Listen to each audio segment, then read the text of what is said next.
got so much motherfucking design on right now. Break it down, bring it down, make it clap. I got 3 old guys, new block, where that bitches on the line, and you know. Good morning everyone, my name is Jose Melchor Sumagpao Jr. Mag-discuss dahil ko sa akong nasabtan about sa probation process. So, ang una na to is ang probation. Ang probation mo nitong mga tao nga nasintinsahan pero wala sila nag-serve sa prisuhan kundi sa community base.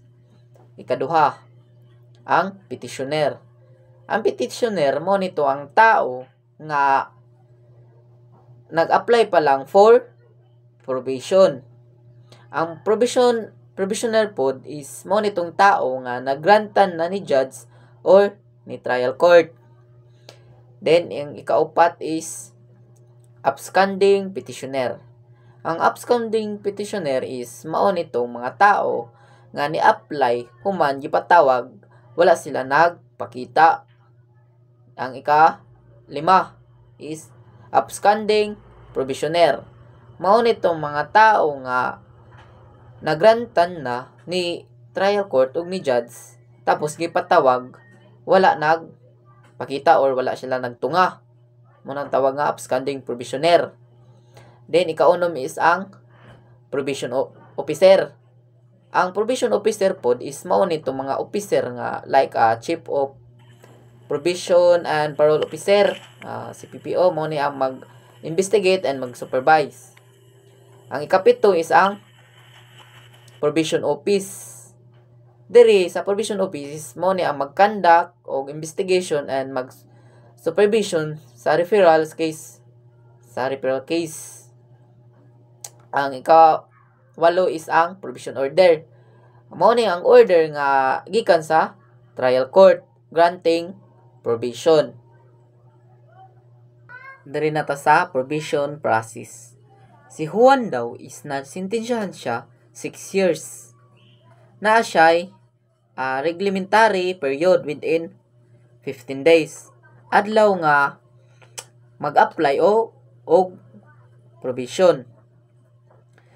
Si Juan kay na sa probation niya probationary measures na siya upat. New trial, reconsideration, appeal, probation. Pagka-submit sa application to trial court na bill and recognizance. Sa bill is kwarta or property nga hatag sa court, promise nimo nga magbalik ka sa panahon nga ipatawag ka. Kung wala kay kwarta or property nga ikahatag sa court, natay ginatawag nga recognizance. Ang recognizance is mo nitong mga tao nga mag-promise nga kung ipatawag ka, siya ang magdala sa tao nga ihang gipromisan.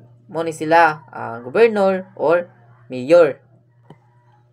Pagkahuman is moadto sila kang prosecutor. Si prosecutor is mo ni ang comment within 10 days. Mupasa kay trial court tapos si trial court is mawang mag-release og referral order. Pagkahuman sa probation office is magkuhan sila og si PPO o Chief of Probation and Parole Officer nga mag-delegate an investigating officer. Mag-conduct si IO og post-sentence investigation within 60 days. Within 5 days is mag-initial interview si IO o investigating officer. Kung dili magpakita si Juan within 72 hours, muna siya ang matawag nga absconding petitioner. Si IO mag-submit sa PCIR o post-sentence investigation. Mag-submit siya kang trial court. Si trial court is siya ang mag-decide within 15 days kung i-considering ba ni court nga i-deny or i-granted. Kung i-deny, mag-serve siya sa prisuhan. Kung i-granted ni court, become statutory right, katong political rights, civil rights. Then mag-report din siya sa Court of Issue Probation Order nay duha. Period of probation. Number 1 is ang not more than 1 year, not exceeding 2 years. And not more than 1 year, but less than 6 years, not exceeding 6 years ang iyang iserve sa community. Si probationer, dapat mag-report siya sa within 72 hours. Kung dili siya mag-report, si court is mag-issue og violation report. Then si PO mag-conduct og field inquiry within 5 days. Field inquiry kanang mag-interview nganong wala siya napakita sa panahon nga gipatawag siya. Kung wala siya napakita, upstanding probationer ang tawag sa iya. Then si court is mag-release dayon og warrant of arrest. Pagka-release og warrant of arrest is ma-prison, mag-serve sa prisuhan ang si Juan, mga-priso si Juan. Pero kung nag-report si Juan within 72 hours, initial supervision upon reporting, sa isa ka bulan, kaisa ra siya mag-report. So, dali nata sa violation of probation and condition. Si Juan daw is nakabiolate siya sa probation and condition. Si informant is mo report siya sa probation office. Pag abot sa probation office is si supervising probation officer is mag-conduct siya og fact and finding investigation kung tinuod ba gyud ang gingon ni informant nga si Juan is nakabiolate sa probation and condition.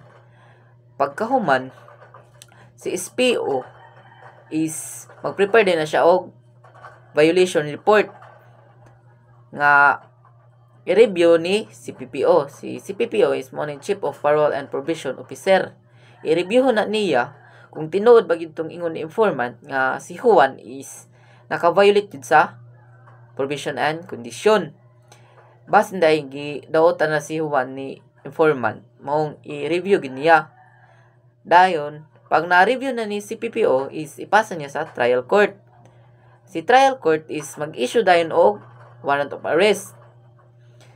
Pagka-issue niya og warrant of arrest ni trial court is mag-summary hearing din na sila na ay duha ka probationer o state.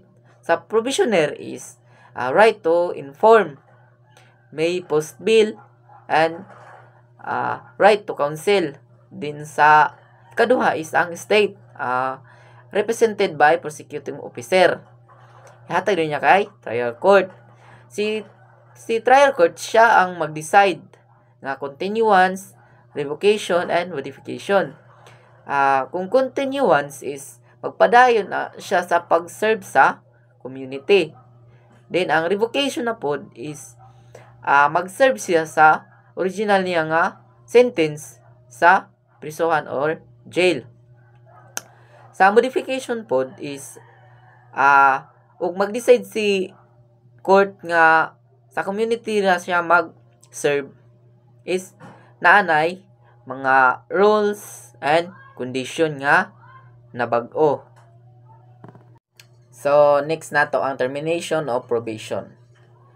Ang final report is dapat kinahanglan mapasa sa trial court bago mahuman ang probation period. Sa new, natay new balaod.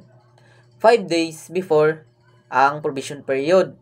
Sa una, ang old na nga balaod is 30 days. 30 days before ang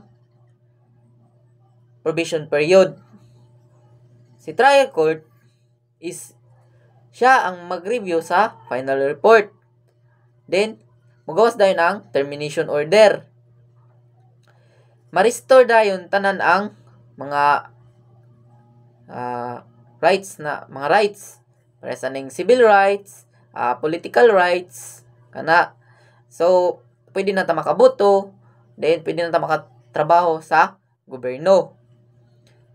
Pagkahuman, i-keep dayon ang mga record or taguan aron ug makakommit ta pud ang isa ka kriminal, dili na siya pwede mo apply og probation.